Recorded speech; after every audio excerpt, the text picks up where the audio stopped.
सद्विवेक बुद्धीला जागृत ठेवून त्याचबरोबर संविधानाच्या लढाईतली मधल्या काळातले आलेले सगळे संघर्ष हे डोळ्यासमोर ठेवून माझ्या पक्ष नेतृत्वाचा, माझ्या पक्षाचा, स्थानिक शहरातल्या सगळ्या नेत्यांचा, पदाधिकाऱ्यांचा, कार्यकर्त्यांचा सगळ्यांचा आदर ठेवत मी राष्ट्रवादी काँग्रेस पार्टी शरदचंद्रजी पवार पक्षाच्या पुणे शहर अध्यक्षपदाचा प्राथमिक आणि क्रियाशील सदस्य पदाचा आज राजीनामा देऊन या ठिकाणी बाहेर पडत आहे.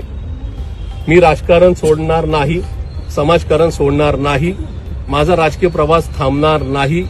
मी महापालिकेची निवडणूक लढणार आहे आणि पुढेही पुण्याच्या आणि महाराष्ट्राच्या हिताकरता या ठिकाणी रस्त्यावर उतरून जे सरकार असेल कुठल्याही पक्षाचं, मी या ठिकाणी विरोधी पक्षात जरी असलो तरी या ठिकाणी मी ती लढाई कायम चालू ठेवेल.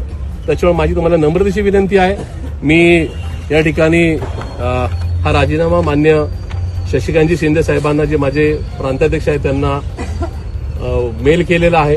आत्ताच एक 5 मिनिटापूर्वी मी राजीनामा ट्विट सुद्धा केलेला आहे.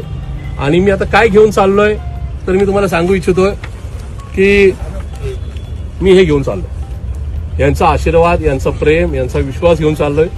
माझी तुम्हाला सगळ्यांना नम्रतेची विनंती राहील की मी राजीनामा देतोय, पक्षातून बाहेर पडतोय म्हणून प्रशांत जगतापांनी राष्ट्रवादी काँग्रेस पार्टीला झटका दिला किंवा या ठिकाणी